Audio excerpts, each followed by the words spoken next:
Assignment, starring Lloyd Burrell as Steve Mitchell. This is a Grace Gibson radio production directed by Lawrence H. Cecil. Be with us again next week, same time, when Steve Mitchell will embark on another dangerous assignment.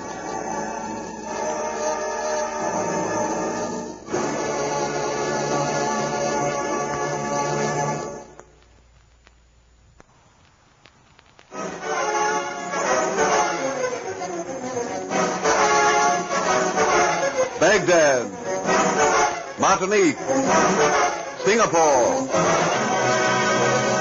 At all the places of the world where danger and intrigue walk hand in hand, there you will find Steve Mitchell on another dangerous assignment.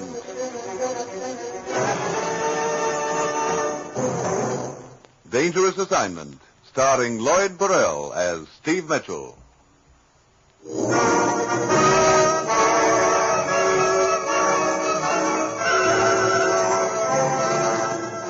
Danger is my assignment. I get sent to a lot of places I can't even pronounce. They all spell the same thing, though, trouble. But when I walk into the commissioner's office, I don't realize that this assignment's going to teach me that the bait on the hook sometimes catches the fisherman.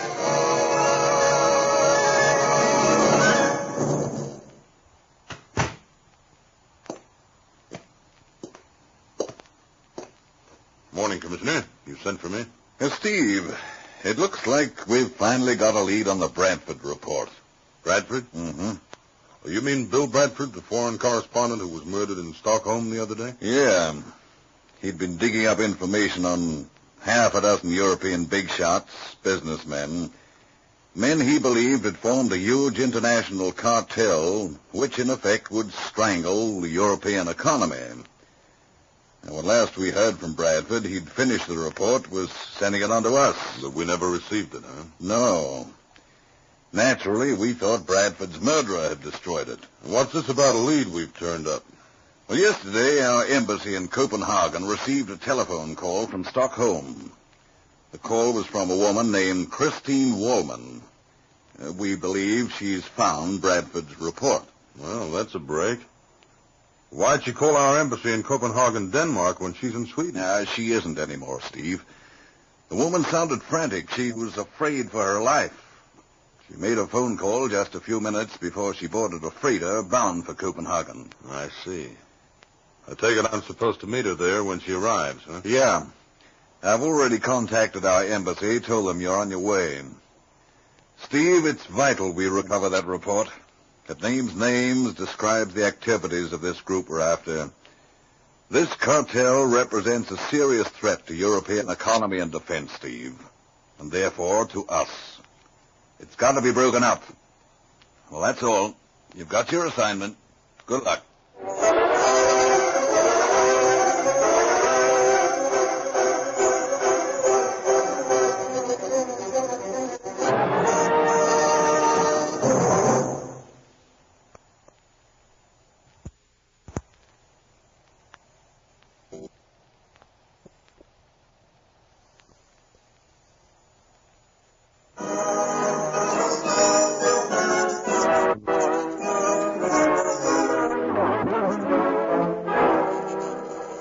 I've got my assignment. Fly to Copenhagen and meet a freighter en route from Stockholm. Contact one of the passengers, a woman named Christine Wollman, and pick up a report containing detailed information on the activities of an international cartel. It's late Wednesday afternoon when my plane sets down in the Danish capital. I head straight to our embassy and talk with Jim Fallon of the staff. Freighter's called the Osterland, Steve. She's due to dock around 8 tonight. You let me have an embassy car? Well, yes, but I want to show up at the dock with official trimmings. I was thinking maybe you'd rather go about this quietly. Well, ordinarily, yeah, but if this Miss Wollman is on the spot because of that little hunk of dynamite she's carrying around... Oh, I see. You want to take the pressure off her, huh? Yeah, right. Maybe someone else waiting at the dock for her. Someone who'd like to get his hands on that report. Bradford's murderer, probably. So you make it quite evident she no longer has a report. You take her off the hook, put yourself on. Right. Could be the best chance of nailing the killer. I'd better go with you, Steve. Could be dangerous. Thanks, but I'd rather go it alone. All right, Steve. It's your... funeral? I hope not, Jim. But if I'm wrong, you can have my golf clubs.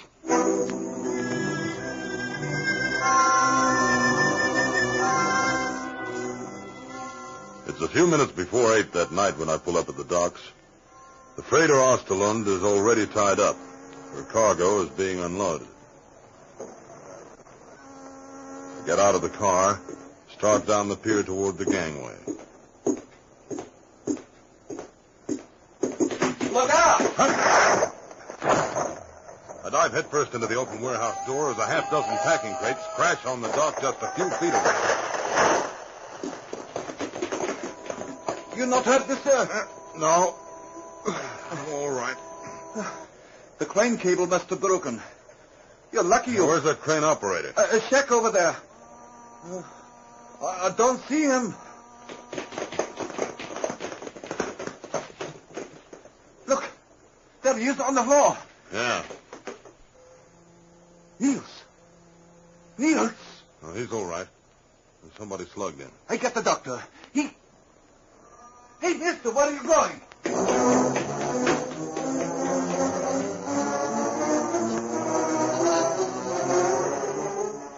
I don't have time to answer that one because I spot a shadow moving quickly across the warehouse.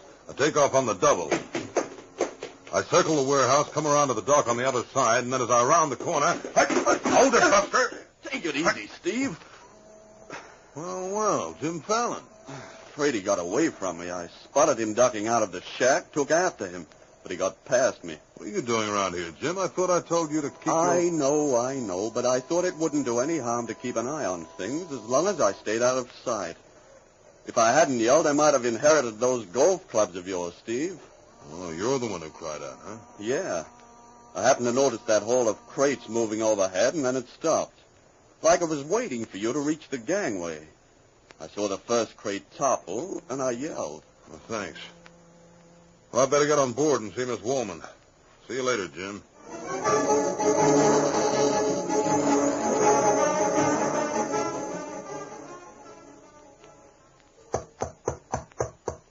Yes? Who is it? Steve Mitchell. They told me this was your stateroom, Miss Woolman. You have identification? Yeah. I'll slide it under the door. There. Well?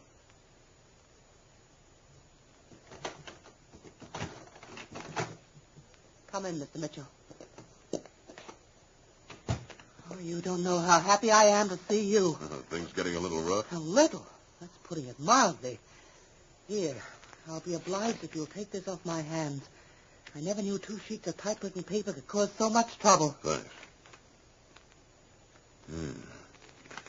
Yeah, this is the report we've been looking for. But, wait a minute. Where's the rest of it? Well, that's all I've ever seen. Oh, fine. The way it's written up, this half's no good without the other half. How'd you get this? It was found in the corridor outside my hotel room in Stockholm 2 nights ago by a friend of mine. Huh? His name's Michael Doran, an artist. I met him while I was holidaying in Sweden. He doesn't read English, and since he found it just outside my door, he thought the papers might belong to me. Go on.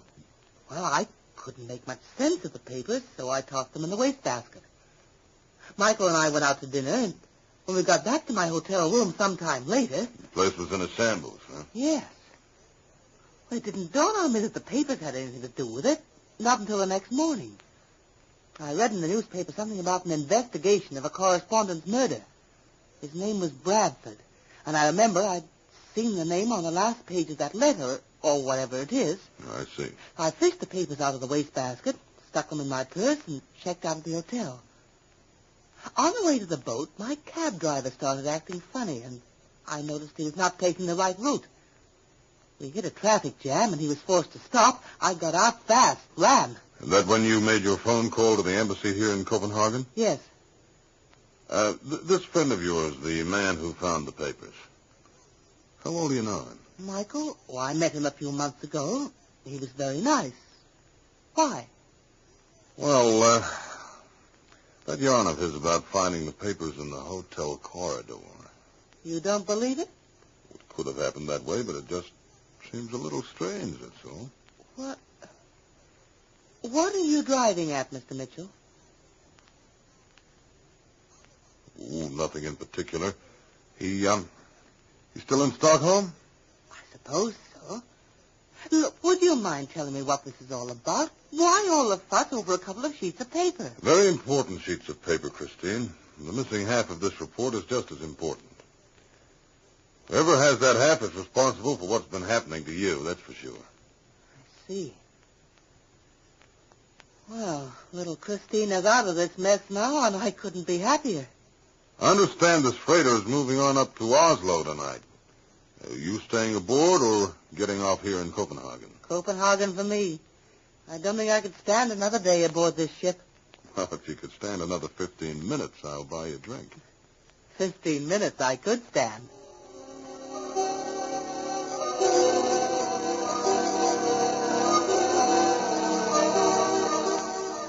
Christine and I go down to the saloon, and after her second brandy and soda, she decides she'd better have her things taken ashore. We say our goodbyes, and I head for the purser's cabin, where I make an interesting discovery. A few minutes after 11 that night, the freighter Osterlund pulls out into the channel, and I'm still aboard. So is Miss Christine Wallman.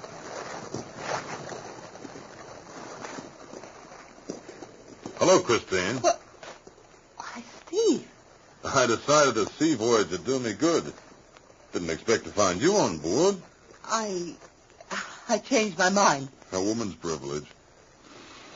Nothing like sea air, huh?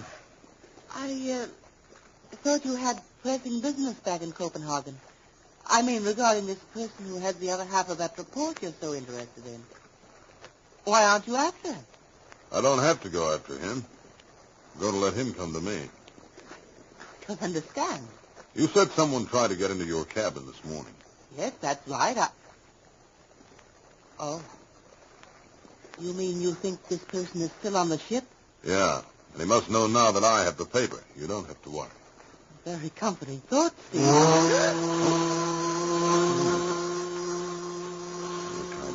Well, it just startled me, that's all. I'm sorry. I'm not. You can let me go now. I really don't think I'll fall overboard. Never can tell. Sea might get a little rough. Yes, I suppose. Excuse me, Mr. Mitchell. Yes, steward, what is it? A radio message, sir, for you. Oh, thanks. Here you are. Thank you, sir.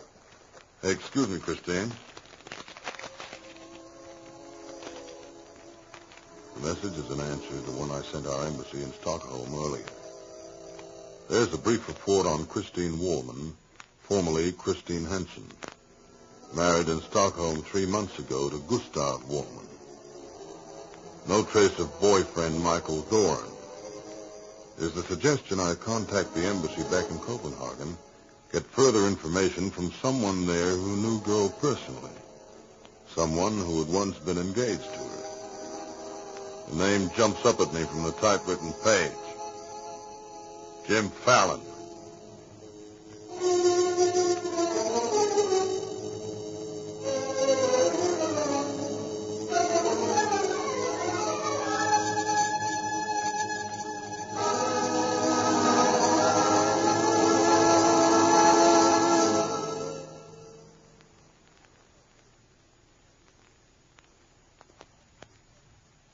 And now, back to Dangerous Assignment and Steve Mitchell.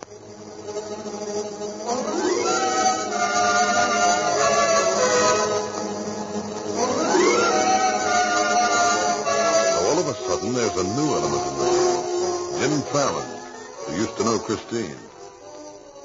Where does he fit in? Or does he? Maybe it's just a coincidence. It could be he didn't know this was the same Christine. The last name was different then. One thing I'm pretty sure of, the story, at least part of it, sounds phony to me. She seems to be pretty smart, which means I'd better keep her in my sights. I drop into the captain's cabin and then go down to my stateroom, but just as I reach the door, it opens. Oh, looking for something, Buster? Why, no, I went into the wrong stateroom by mistake. Huh? Yes, I realized my mistake at once and came back out just now. I am very sorry. My name is Emil Vastavik. You see, my stateroom is next door. It was a natural mistake. Of course. Please accept again my apologies. Is something the matter? You do not seem to believe me. Any reason why I shouldn't? Oh, of course not. I tell you, perhaps if I could have the opportunity of buying you a drink, we might consider the incident closed. Right. That's a deal.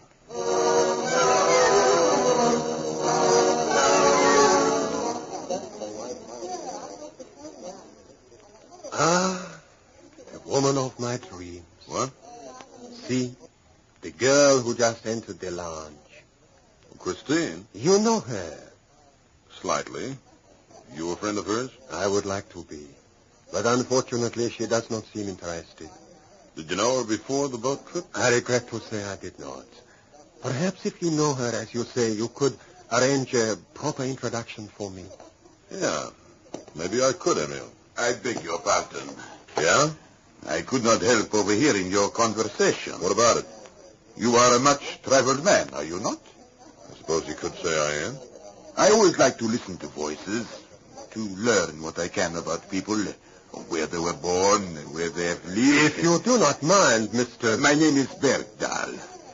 You see, Mr. Bergdahl, Mr. Mitchell and I were talking about a subject of mutual interest. Oh, I see. I hope I am not intruding. No, not at all. Have a seat, Mr. Bergdahl. Thank you. In that case, Mr. Mitchell, I think we had better continue our conversation later. Suit yourself, Emil. Perhaps later this evening. You two know each other, Mr. Bergdahl? He didn't seem very happy to see you. No. He may suspect who I am, Mr. Mitchell. Who you... Here, my credentials. An investigator for the steamship line, huh? Yes. So why should this make this Emil Vastavik unhappy? Well, lately there have been several card sharks at work on our boats, preying on the passengers. Hey, wait a minute. Emil is one of them? I believe so. But, of course, one cannot act without proof. I thought it best to warn you about him, however. Thanks. Maybe you went into my cabin to see if I had any loose change hanging around. It is always best to keep any valuables you may have in the ship safe, Mr. Mitchell. Yeah. Well, thanks for the tip about Vastavik, Mr. Bergdahl. I walk out on the deck and light a cigarette. I'm getting nowhere fast. My number one suspect turns out to be just a card shark and petty thief. I'm pretty sure the killer is aboard ship. There are 15 passengers. Looks as though I'll just have to wait until he makes his move. And then all of a sudden I realize I might not have to wait very long. I spot a shadow across the deck near a lifeboat. I start circling quietly toward it. That's my big mistake. I hear a sound behind me, but before I can turn, something awfully hard connects with the back of my head. I drop to my knees, groggy. Somebody starts giving me a fast frisk. Then I hear someone running toward me. The guy behind me takes off. What's the matter? What happened? Oh, Stewart. Let me help you up, sir. Oh, thanks. You're the man I spotted a moment ago standing by the lifeboat? Why, yes. I was getting a breath of air. I heard the noise. Hey, there he goes. That's the man who hit you? Must be. Do you know him? I don't know. Didn't get a look at him. There he goes. Down that hatch. Yeah, where does it lead? The engine room. Oh, great. Any other hatches leading out? Several. I'll have to take a chance here.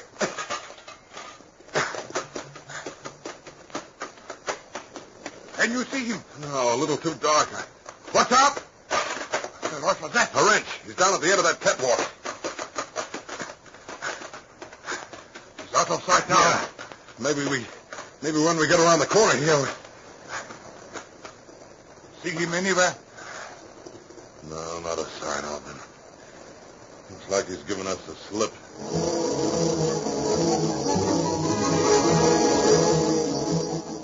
Climb back up on deck. The steward starts aft. I give him a little lead and then I follow him. I still want to know why he happened to be on deck at the moment I got slugged. and what he was doing near that lifeboat. He heads straight for the lifeboat and pulls something out from under the top. He starts back along the deck toward me. I duck into the shadows. He passes close enough so I can see what he's got under his arm. A ham. Great. He's been swiping food from the galley. Another lead up in smoke. I go back to my stateroom. It's torn up. I put it back together. Nothing happens the rest of the night, which doesn't surprise me. Whoever slugged and searched me must realize by now that my half of Bradford's report is in the ship's safe. Next day, just before we dock, I drop by the captain's cabin and have a little chat with him. Out on deck, I put the envelope into my pocket in full view of the other passengers, and I go down the gangway to the dock.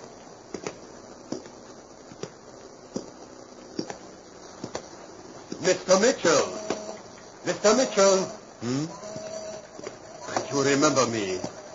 Emil Vastavich? Yeah. I had not had an opportunity to continue our conversation of last evening. I thought perhaps if you had no other plans, we could share a taxi cab to the hotel. You're really anxious to meet Christine, aren't you? But of course. Oh, wait a minute.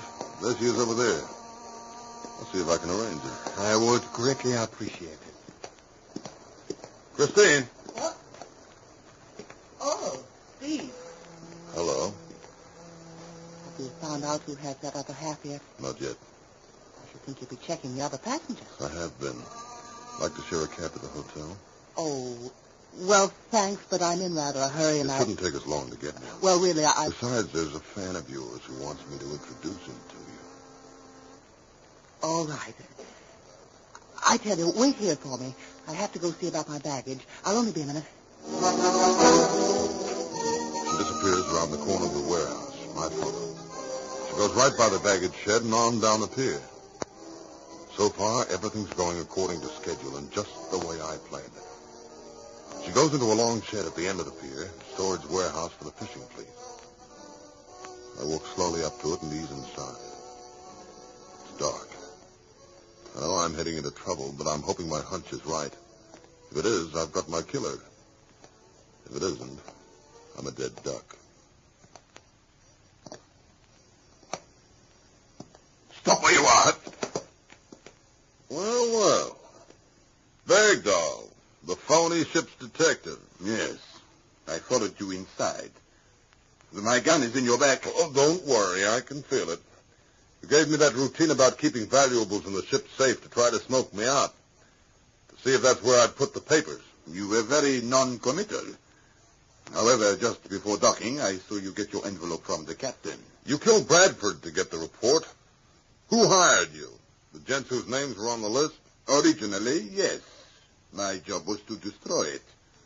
Unfortunately, I was able to recover only half of the report. Yeah, Bradford was playing it cagey. Then it occurred to me I could make much more money by not destroying it. Blackmail? I realized the girl must have got the other half. I went after her. She became frightened and notified your authorities to get me off her neck. Don't be too sure of that, Bergdahl. What do you mean? I think Christine played this whole deal real sharp. I do not follow. I think she knew I wouldn't swallow her story. She rigged it that way. What are you talking about? She wanted me to keep an eye on her, to follow her, because she knew whoever had the other half would be following me. You see, I think her angle is blackmail, too. Oh, that is stupid talk. She probably copied her half before she gave it to me, but she needed your half, too. She thought this was the best way of getting it. What? And she was right. You followed me in here just now to get my half. You didn't see the person I followed, did you? The girl? Yeah. I've got an idea she's somewhere around in the dark right now holding a gun on you. You're bluffing. No, he's not. What? Stop your gun, Bergdahl. Stop it. That's better. Well, Steve, I see you had it all worked out. Pretty much so. Too bad your cleverness is not sufficient to save your own life. Yeah. One thing puzzles me. What's that? Jim Fallon, attached to our embassy.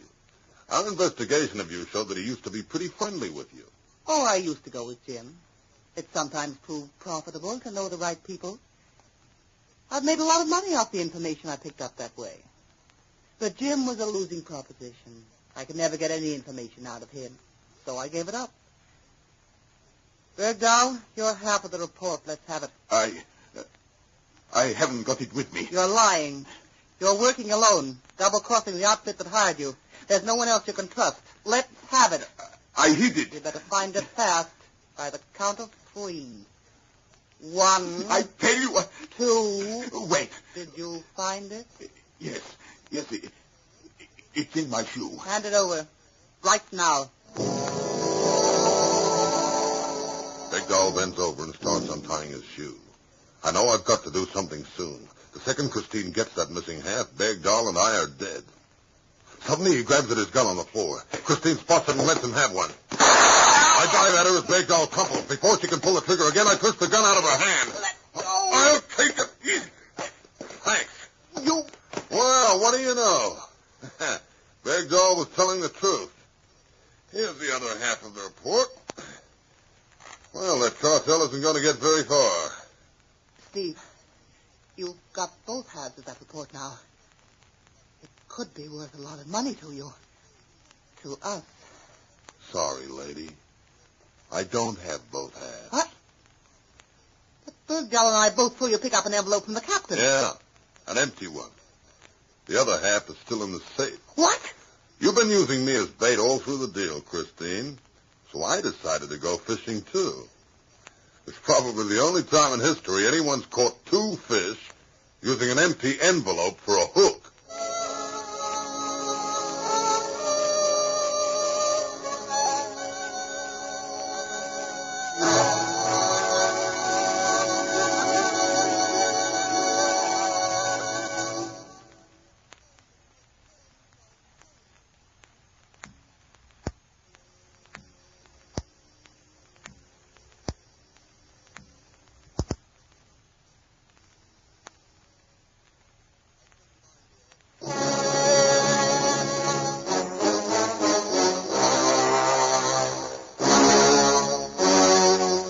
Dangerous Assignment, starring Lloyd Burrell as Steve Mitchell.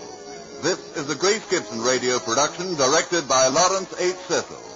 Be with us again next week, same time, when Steve Mitchell will embark on another Dangerous Assignment.